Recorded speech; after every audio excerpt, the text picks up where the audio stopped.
I'm Scott Loughlin. This is the Data Chronicles, and here are your data points. Today, we are doing a year in review of the data-related enforcement priorities for the United States Federal Trade Commission in 2025 and what that means next as we head into 2026. For those not familiar with the FTC or not practicing here in the United States, the FTC is the closest that we have to a federal, nationwide enforcement organization over privacy-oriented laws in the United States. It is not the only one, to be sure, but it is one that has the broadest jurisdiction. So it is an important agency to follow. And 2025 has been a notable year for the FTC. With the change in administrations, the FTC has adopted new priorities, developed approaches to enforcement, and has enjoyed some controversy. We've seen particular enforcement on issues like children's and teens' privacy, the enforcement of COPPA, and probing of cross-platform data collection practices. The FTC has also signaled a growing concern over the sale of Americans' sensitive data to what are described as foreign adversary countries, framing privacy as both a consumer protection and a national security issue. Meanwhile, the FTC is down to 2 commissioners from a total of 5, with 2 commissioners sacked and now challenging their dismissals in court. Contrast all of this with the Lina Khan-led FTC under the Biden administration, which led enforcement in a robust manner across a number of areas of privacy and cybersecurity and sought to create new standards both through formal rulemaking and wide interpretations of what constitutes unfair or deceptive trade practices in its enforcement actions. To unpack these developments and what they mean for businesses in the year ahead, I'm excited to be joined by Cobun Zweifel-Keegan, Managing Director at IAPP, where he tracks privacy-related policy developments, including at the FTC. Together, we'll explore the biggest privacy enforcement trends of 2025, the FTC's evolving philosophy, and how to prepare for the year coming ahead. Cobun, welcome to the podcast. Thanks so much for having me, Scott. I'm glad to be here. So I'm really looking forward to this conversation because I know one of the areas that you cover really well for IAPP is FTC developments. And you've written several articles over the course of the year describing maybe what was expected for FTC priorities and then how those priorities have actually manifested in terms of enforcements and settlements and areas where policy is being dictated by the FTC. So maybe first, if you can give our audience an overview of, coming into this year and the first half of this year, what did we expect the FTC to focus on?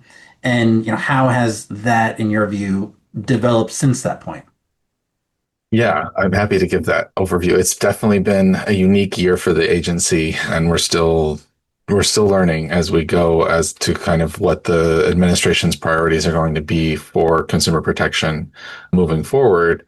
So I think at the beginning of the year, it was anybody's guess to some extent what the agency's priorities would be as we saw the transition between chairs from the time of Chair Lina Khan to the new tenure of Andrew Ferguson. It was not the FTC's transitions are frequently a little tumultuous. They have been in the past, and this one was not an exception. This was not in the friendly transition category. And so there was definitely a little bit of uncertainty moving into that era of Chair Ferguson. So I think there wasn't any particular, it was difficult to predict exactly what those priorities would be. We had seen a lot of writing during Commissioner Ferguson's time at the agency. So I think we had looked ahead to certainly the potential for the Republican commissioners and the agency to support ongoing privacy enforcement, just given their support of some of the enhanced enforcement efforts under Chair Khan, including the enhanced use of unfairness jurisdiction and some of the aggressive pushes against data brokers and things like that. But we haven't really seen that play out all that much. Instead, in his testimony to Congress and in other speeches and just in the demonstration of priorities through the actions that we've seen so far at the agency, we don't see privacy as a particular priority from Chair Ferguson. But there is, of course, an entire division still devoted to privacy and information practices at the FTC. And so they are still doing things and they're still focused on investigating and enforcing the FTC Act. But the number one thing that we've seen as the priority as it relates to privacy is children's data, children's information, and the enforcement of COPPA, the Children's Online Privacy Protection Act. That is the stated priority from Chair Ferguson, from the other commissioners. Time and again, we hear them talking about children's privacy. And we've also seen a couple of enforcement actions in that vein this year. So that's been both the stated and expressed and demonstrated priority, and it probably will continue to be so into next year.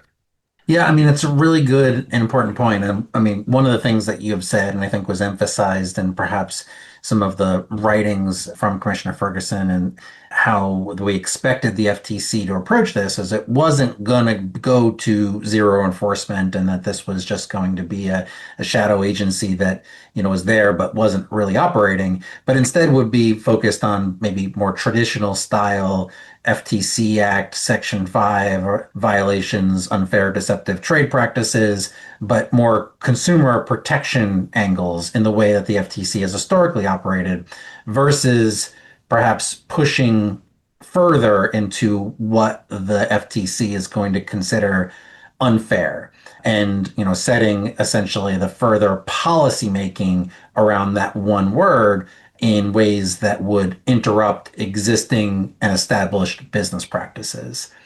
Is that the way that you have kind of seen the momentum go over the course of 2025? Yeah, I think it's fair to say, although there's very little information to some extent, we haven't seen a lot of settlements outside of these few children's cases. So it's hard to say exactly what the approach to unfairness is without seeing it demonstrated anywhere.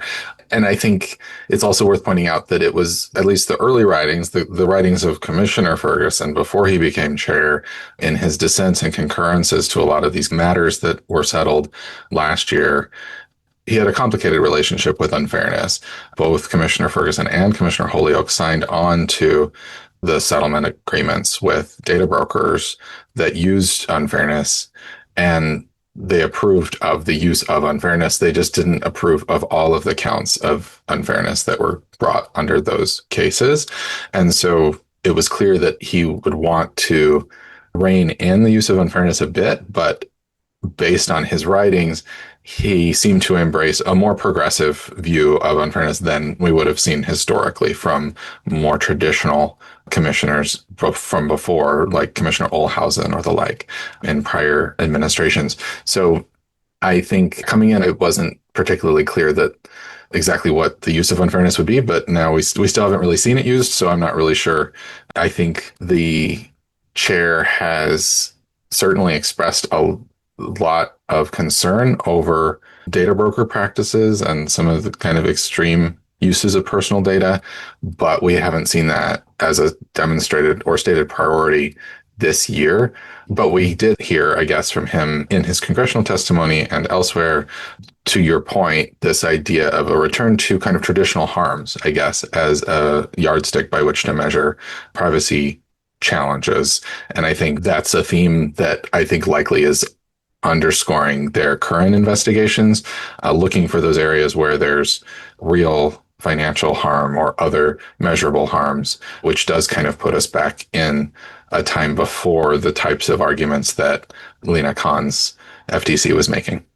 Yeah, I mean, that's kind of fascinating and maybe in some ways kind of drives home that point that you were just making a moment ago around that some of the more recent enforcement actions have been under COPPA, a much more specific privacy law that has been passed by Congress than perhaps thinking about unfair or deceptive trade practices under Section 5 of a statute that's been around for a very long time before privacy was really thought to be as important as maybe people think of it today.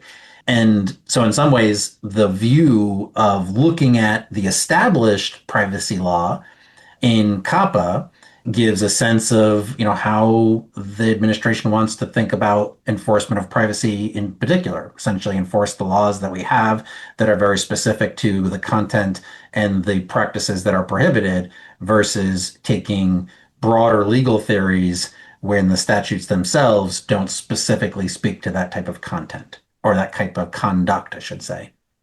Yeah, I think Chair Ferguson has made it very clear that he would support a comprehensive consumer privacy law and that he will defer to Congress to help create the guardrails, the guidelines, the black letter law that determines what conduct should be beyond the pale. And that has been sort of the stated, since becoming chair, that has been his stated position on privacy matters. And that is part of, I think, what underscores the emphasis on children's data. Although there's also other privacy laws that the FTC does enforce, we haven't seen much activity from some of the non-children's privacy laws that the FTC can bring matters under, although it might be percolating. I think it's worth highlighting the agency does plan to enforce the Take It Down Act as well, which was just passed this year and covers non-consensual intimate imagery, both AI generated and non-synthetic imagery, both adult and children. But yeah, the FTC has stated that they want to enforce that. And so I think, yeah, they're focused mostly on specific laws that have specific guardrails and not so much on the broader Section 5 authority, although I'm sure they would use that when given the opportunity if there's something that comes along. Yeah, and maybe interested in your thoughts about kids in particular, because I think one things that maybe all of the commissions and state AGs have found commonality in bringing enforcement actions relating to kids' data and the protections of kids online.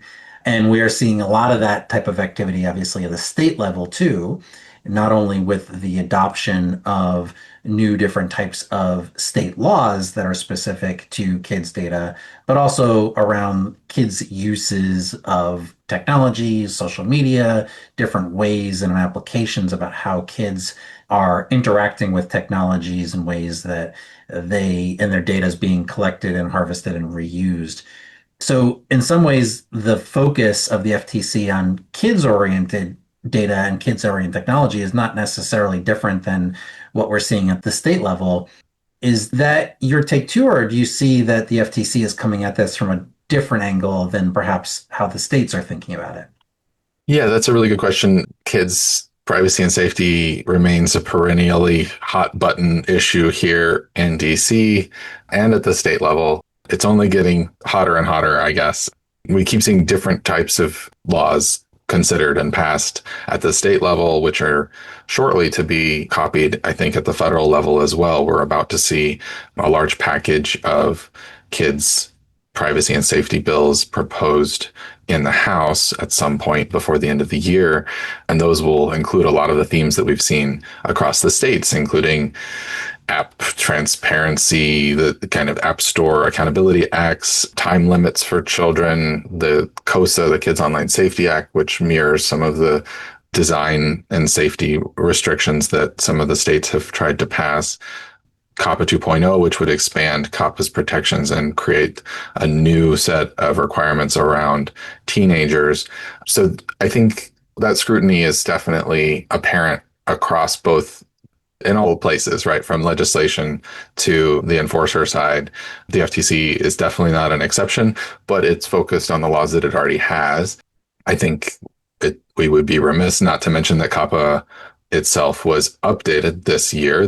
We at the very end, right at the transition of the terms, we saw the finalization of an updated COPPA rule, which the FTC has authority to promulgate and update. And so now companies are expected to come into compliance with those modified restrictions under COPPA, but COPPA is focused on under 13s. And I think a lot of the scrutiny that we're seeing on the Hill and at the state level is also concerned about a lot of harms, both privacy and safety harms to children older than 13. So the FTC has struggled over the past decade almost with trying to think about what its approach to teen privacy should be, because the only tool that it really has to protect teens, insofar as they have specific privacy risks and harms to them, is to use general Section 5 authority. So prior administrations have embraced, or prior FTCs have embraced that approach of saying, hey, maybe you should give some special protections to teenagers. And they started to build a pretty robust set of cases, expanding our understanding of what reasonable practices should be for teens. But we haven't seen that so much from this FTC. Instead, we have seen, I think that's fair to say we haven't seen that so much. But interestingly, this FTC has waded into other debates like the age verification debate, which is one of the big that kind of shows up throughout a lot of these types of legislation, because one of the tools that ends up being required in these types of laws is some way of assessing people's age when they're coming into your website or app. And in the Disney settlement this year, the FTC kind of put its thumb on the scale of saying maybe it is the responsibility of platforms like YouTube, which Disney had a YouTube channel, to help out at least with age verification, to pass some of that information to these channels, and then the channels have their own responsibility to act on that information.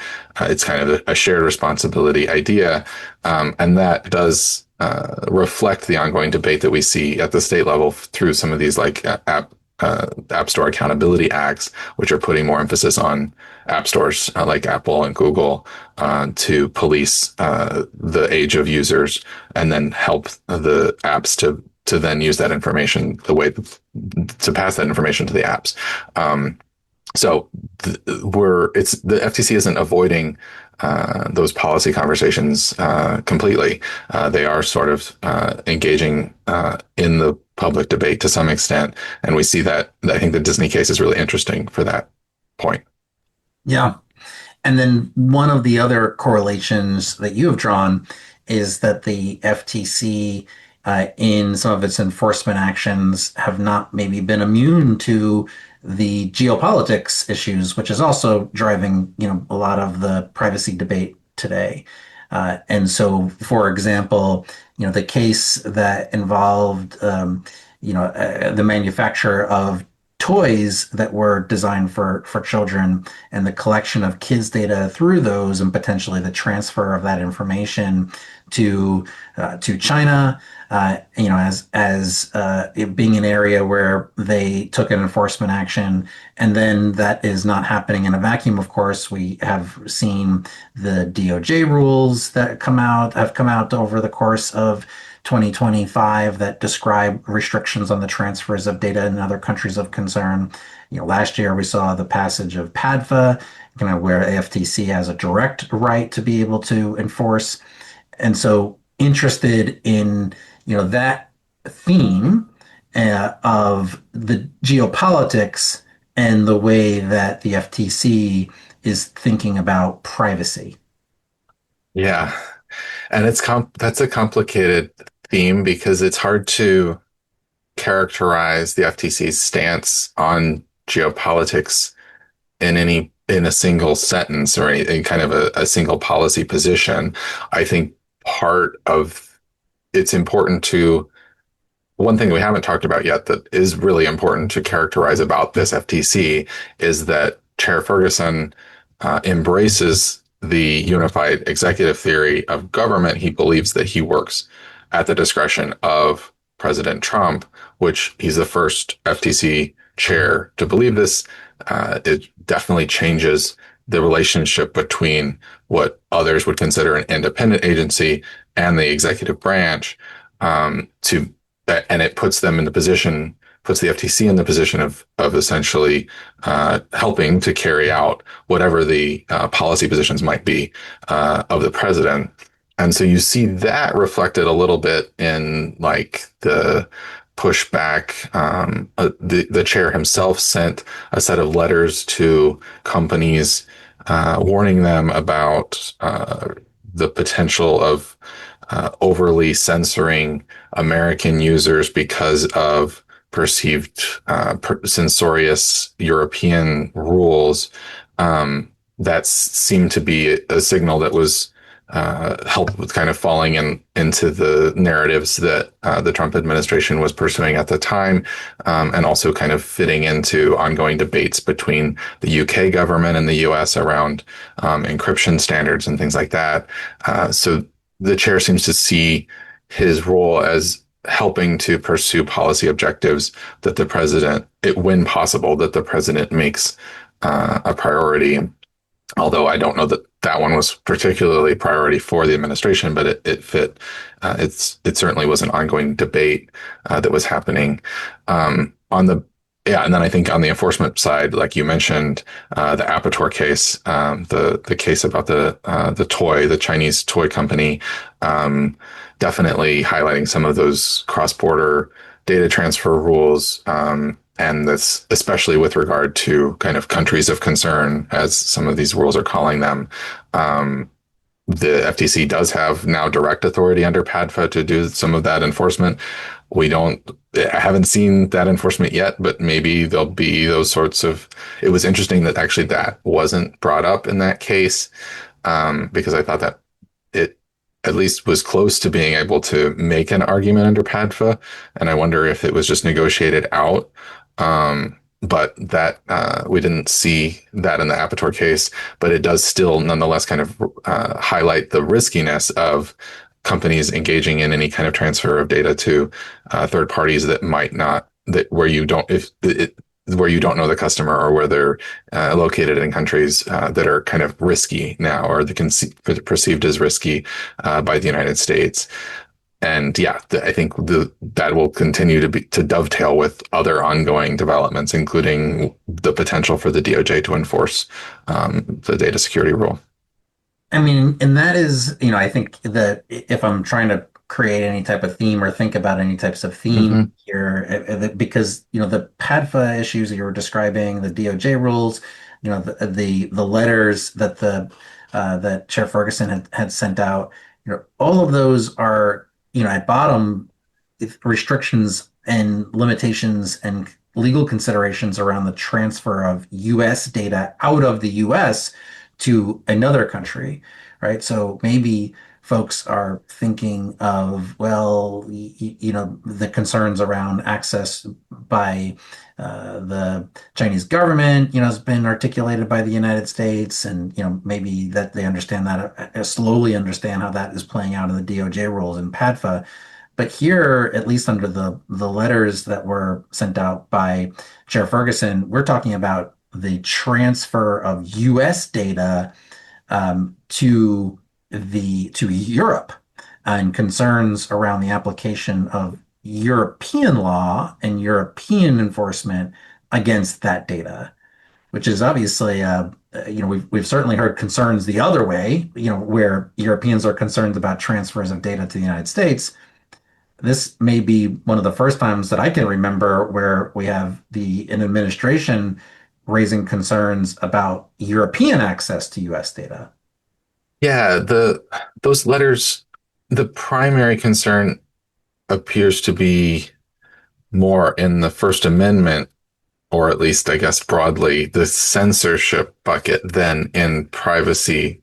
Like it's more related to censorship than privacy or security, although they make reference to privacy and security, and kind of have a whole laundry list of potential concerns with how platforms might be building policies and structures in order to comply with foreign laws, with the potential of then, with the idea being that those types of policies would could impact US users, especially if the platform decides to just adopt a global approach to some of these things. And so it talks about algorithmic ranking.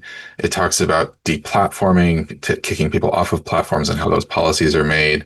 It talks about surveillance and security. And I think that's supposed to be, those were the signals that were meant to be part of this UK US debate that was happening because of the UK's sudden change in position to allow to try to require a backdoor on encryption. So it was odd because it is a bit of a laundry list of things, but the core, or to my mind anyway, the core of Ferguson's arguments in the letters was focused on censorship, and the potential for European laws to kind of have a trickle down effect on the experience of US users on the apps. So it is less so I think then it's less so much about the how personal data is processed or the transfer of personal data across borders, but it's certainly about access to information and the experience that users are getting, and that there are some implications there for personal data, and that definitely is related to the overall trend that we're seeing towards more protectionist policies, both in the U.S. and abroad, around personal data and other matters. I think we're certainly living in a world now where, for the first time, the U.S. is starting to put into practice restrictions on the transfer of personal data across borders, which is definitely a new policy that has never existed in the U.S. before. So this is all part and parcel, too, of the ongoing shift in the conversation of geopolitics that the U.S. engages in, and this more kind of mercantilist approach that we have these days. And I think these letters were fascinating to me because they're just a very different role for the FTC to be playing, and an interesting voice for even the U.S. government to be putting out, related to kind of the role that foreign laws could have on U.S. platforms. Yeah, I mean, and what you're describing, at least in my view, is an interesting theme, because what you're describing from the letters and the concerns around censorship and the application of traditional First Amendment interpretations and values as having an impact or connection to data, or the technology in connection with the processing of data. You're exactly right that it's not really a privacy issue, in the same way that the DOJ rules are not really a privacy law, right? It's a law that is all about privacy. It has nothing to do with privacy. And it is, it's focused on the personal data, but not to protect the rights and freedoms of any individuals or their individual privacy interests, but instead the national security of the United States. In some ways, that theme, that idea of like these non-privacy principles coming in and impacting how data itself can be processed, is what I took out of this too, as another way that I think that data protection professionals and privacy professionals are finding that their roles are becoming much more expansive beyond just traditional privacy, but are now trying to address all of these other issues, which in a vacuum are not having anything to do with personal data, but in an application and a specific uses of technology or a specific setup within the company's infrastructure, have everything to do with personal data. Yeah, that definitely is consistent with just the themes that the IAPP has been watching over the past couple of years too, as we call it the ampersand moment for privacy, where every chief privacy officer now seems to have an "and" behind their name. That's the officer of privacy and something else, compliance and ethics and AI governance and all of the things that we seem to be tacked on there. And that was sort of the operational takeaway from Ferguson's letters, even so, if insofar as there was any, was that he expects there to be clear disclosures, that policies should be written such that they tell consumers, hey, we might, our algorithmic ranking system might be tailored to the laws of X country, and therefore that could impact your experience. And the same thing with kind of privacy and security restrictions that are in place from other countries. And that fits within kind of a deception framework from the FTC, but it would be a kind of a new expectation to disclose at that granular level, even though companies do have these kinds of disclosures about how their content ranking algorithms work. So I don't know. That really is, but I think it does underscore that. That confluence of different issues that privacy people are finding themselves working on, things that touch much more than just personal data, and that there's the need for that collaboration across teams when you're dealing with content moderation and other, or trust and safety, or security and AI governance issues. That the scrutiny is falling in ways that kind of continue to make those issues overlap. Yeah. So maybe my last question is, maybe changing the focus slightly to think about where we're headed. Because, I think you made some early important points to emphasize, this has been, I think what you described as a rocky transition between administrations for the FTC. I think we're recording this in late November 2025. And at the moment, I think we have two acting commissioners. And that's even subject to dispute because there's active litigation and appeals as to the Democrat appointed commissioners and their termination from the commission. So there's that angle, but then the FTC here, as you mentioned, has taken a view around the one unified government theory and seeing how this is the FTC is going to be able to focus on the priorities of the administration.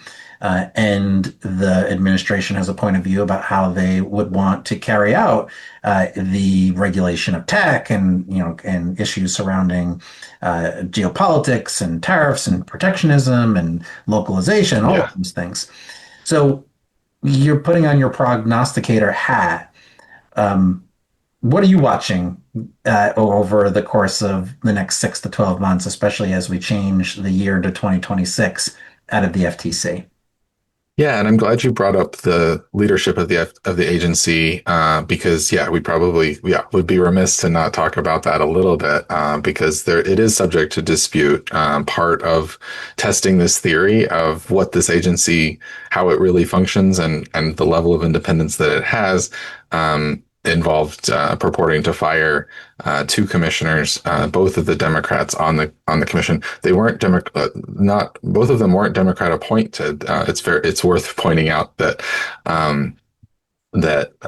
Becca Slaughter was appointed by President Trump in his first term and then fired without a stated cause in order to test this theory that the president does have the power to fire commissioners.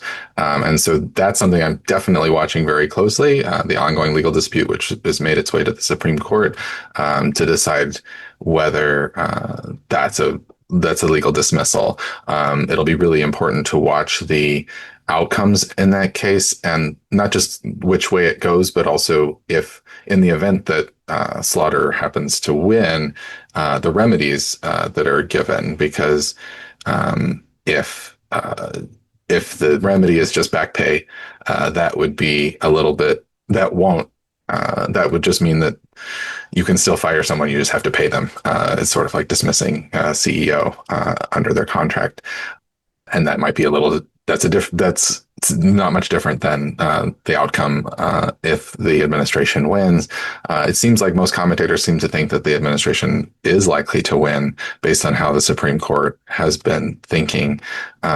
of this issue, but that remains to be seen. And it will mean that we're rethinking the role that this agency has and the role of independent agencies in the United States that could have big geopolitical implications. That's a load-bearing part of the EU-US data privacy framework because the European assessment of the US's approach to consumer privacy includes a important amount of emphasis on the independence of the FTC as an enforcement agency.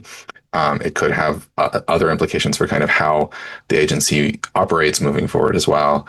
I'm also watching the 6B study that the agency put out. I think that's another important indicator of putting kids first at the agency. They sent letters to companies that offer generative AI products that serve as companion chatbots. And they're investigating that industry essentially. That is a highly scrutinized thing right now. We'll continue to see hearings and bills and lots of debate around the harms from companion bots. And so it's interesting to see the FTC weighing in on that. I think we might see more activity from that next year. And then otherwise, I just, mostly watching closely to see how the commission continues to enforce, even if we're focused just on black letter laws, just the specific laws that are out there. I think there's still plenty of opportunity to do a lot of enforcement that touches on privacy issues, both whether or not limited to kids, I guess. And there's these new laws. There's PADFA. There's Take It Down.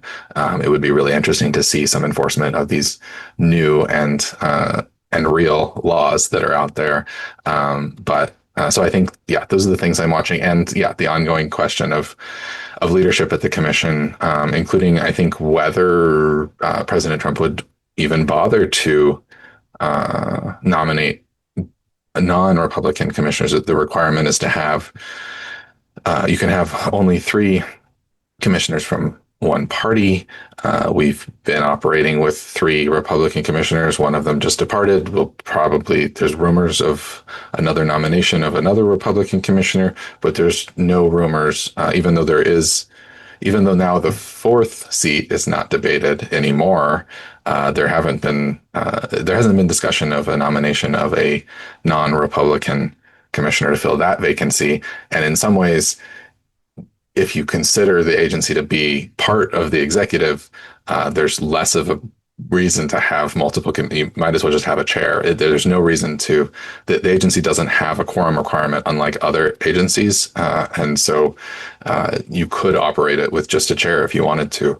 And it might be, we're in this time where we're rethinking the way that the FTC can and should operate. And depending on how these legal challenges and the ongoing debates fall, we could see big changes at the agency for sure. Well, Cobun, I think that was a really, good overview, and probably a lot of those things that we can maybe expect to talk about this time next year when you come back on the podcast and we talk about what 2026 had in store for the FTC. But really appreciate your insights on today's episode and sharing that with our audience. Of course. Thank you so much again for having me. This has been a great conversation and one of my favorite topics. So I'm always happy to chat about the FTC. With that, I'm Scott Loughlin. This is the Data Chronicles, and those were your data points.